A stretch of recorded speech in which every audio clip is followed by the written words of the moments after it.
automotive technicians. They maintain, repair, and inspect our vehicles, make sure we're all safe on the roads. But like many businesses, the auto industry is facing staffing shortages. NBC 15's Shayna Najawan stopped at Verona Area High School this morning and spoke with a technology education teacher about how the school's program is revving up interest in automotives. John Lee, any student at Verona High School can take an automotive class and can learn everything from basic maintenance to removing a transmission. Mount Horeb-based company Wrenchway works with automotive shops around the nation, and with the organization's help, the school's auto program has reached a new level.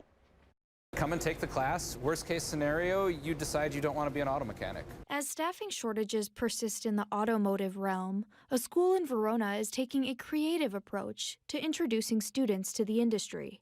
They get to talk to a dealership without the intimidation of like, oh, I'm in your setting, like the dealer is here, and they come in, they answer questions. Technology education teacher at Verona Area High School, Ben Zimmerman, says students have shown a growing interest in learning about motor vehicles. My first year we had one automotive class, so we only had 16 kids enrolled in automotive.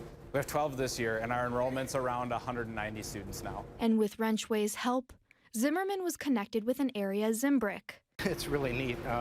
You know, I get to see the kids in school and class, and they ask a lot of good questions. Shop foreman Stephen Lale says the conversations pique some interest. We start out in class, talk about working at a dealership, and then kind of the excitement kind of builds. But the hands-on learning is what keeps them coming back for more. Now we're able to bring the cars into the shop and you know, park a car inside, open it up, let the kids look through it. And some students never leave. So we have one technician that we've hired, was a student here.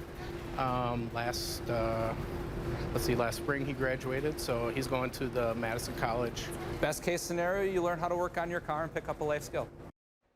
Co-founder and president of Wrenchway, Jay Goninen, says whether a school program is in need of a donation, a speaker, or a job shadow, they have the resources to connect them to the automotive industry. Live in the studio, Shayna Najawan, NBC